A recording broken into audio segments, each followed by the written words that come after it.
Hello, welcome to Jazz Is. Jazz Is MasterClass series at the National Jazz Museum at the National Jazz Museum in Harlem. I am Sekou McMillan, the curator of special projects. My name is Albert Marquez, Zach O'Farrell. My name is Shirazette Titten. And we are in conversation with the legendary Bertha Hope. Jazz could only have happened here in America. The key to everything was the radio. So this world is too dense. 15 minutes isn't enough to cover it all. Are you ready? I am.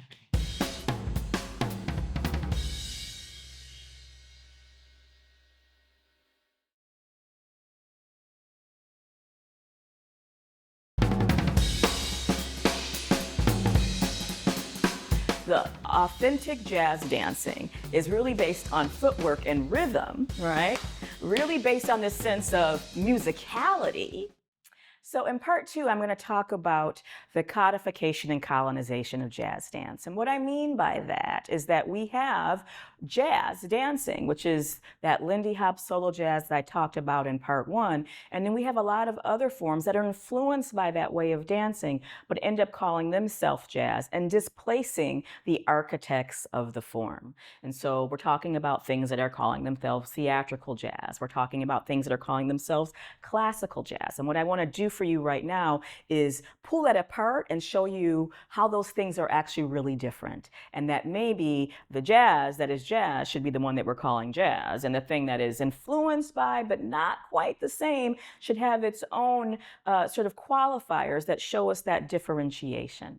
So in the 30s and 40s, jazz dancing and jazz music was America's popular music. And that what I mean by that is it was like the hip hop of its day. Everyone listened to it and everyone danced to it. And artists of all kinds of other dance forms were influenced by the jazz dancing. We have someone like Katherine Dunham, who is a pioneer in terms of Black concert dance and stage dancing in general. And she has created a technique that is a blend of African and Caribbean and modern dance and ballet and jazz. And she has some dances that very much look like jazz. One of those quintessential dances is a piece called Barrel House Blues. And then she has other forms, other dances that don't look like jazz. And so she's actually a multifarious artist who we can call part of the jazz canon, but even her work has the influences of other forms.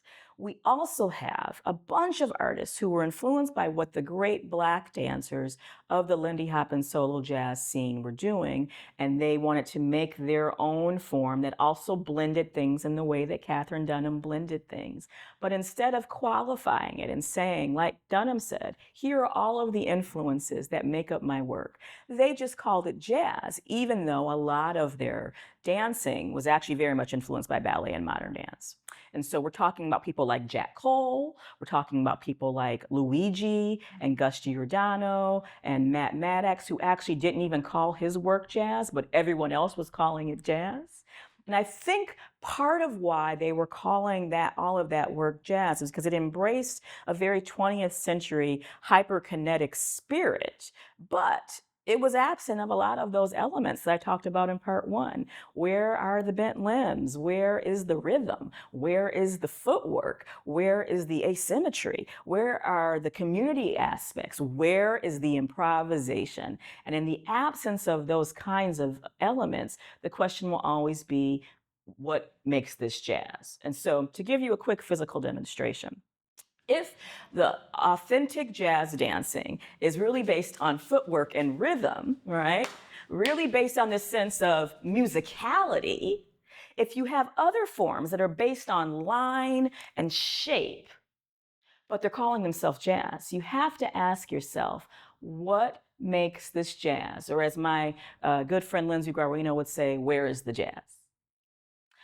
The other thing that's happening concurrent to this is the fact that those men I named, the Jack Coles, the Luigis, the Maddoxes, even the Bob Fosse's, these are white men at a time when there is great segregation and when Black artists are not able to profit off of their own art. And so it's quite easy for someone to come in and say, I made this thing. I am the architect of this thing, because the people who actually did create the thing, who were the architects, were disenfranchised and did not have the agency to be able to claim and benefit and profit from their work.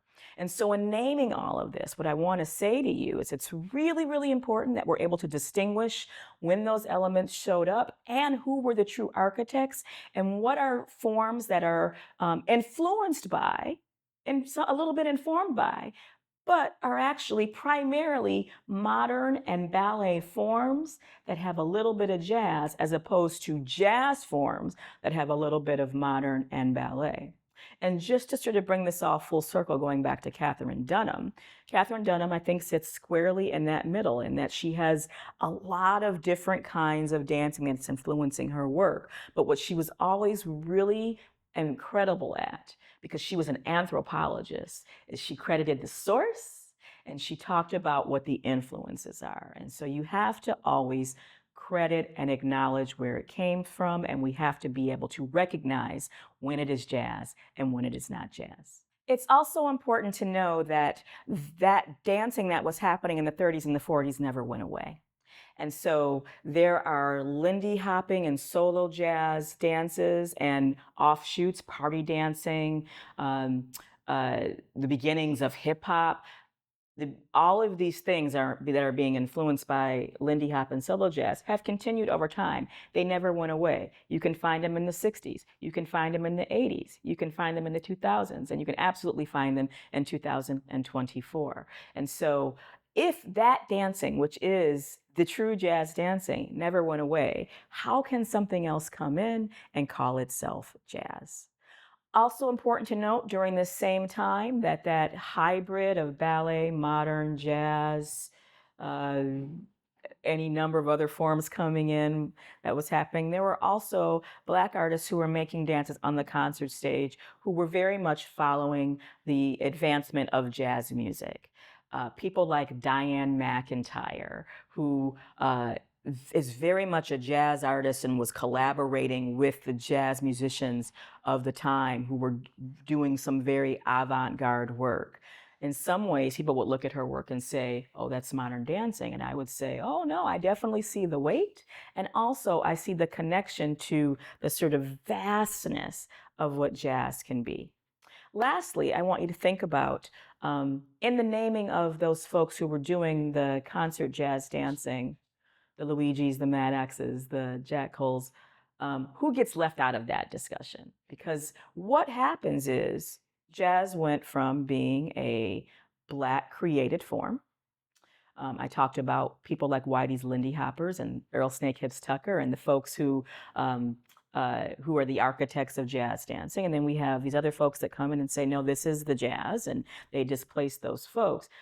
But because we're dealing with a place of frankly white supremacy and white people being able to capitalize on an art form that was created by Black people, the Black folks who were also doing that work were not able to profit either. And so we're talking about folks like JoJo Smith and Frank Hatchett and a very not well-known dancer named Liz Williamson, but we don't talk enough about the women. So I want you to really remember that name, Liz Williamson. These are people who were also doing theatrical concert dancing that had many, many, many influences that was being called jazz that were concurrent to those other artists that I mentioned. And so this is how we get to a very complicated jazz history tree, right? We understand that root is African. We understand that fruit is what we would call vernacular dancing, or what is sometimes called authentic jazz dancing. And now we have the first huge splinter in the tree, which is when ballet and modern dance begins to influence the form and then begins to take over how we define and recognize the form. But if the root is African, if the root is the authentic Lindy hopping and solo jazz, and the modern dancing, which was that form, line, shape, right? If it was this and it went from this to this, is it jazz? That's the question I want you to answer yourself, and that's what I'm going to leave you with in part 2. Going into part 3, we're going to try to figure out how we can place all of these people in the tree and maybe do a little deconstruction of that framework. The important thing to remember as we talk about the nuances of this history, the fact that there are many different people doing things concurrently, the history is messy, and we're doing it all in America, which has to do with a lot of complicated racist history, In naming that, it does not mean that people's individual artistic voices are not very interesting and worthwhile. It's just important that we contextualize this history so that we are giving credit where credit is due, and we're also undoing false ahistorical narratives. You can like what you like, you can do what you do, you can dance what you dance. It's just important that we have the accurate history to support that.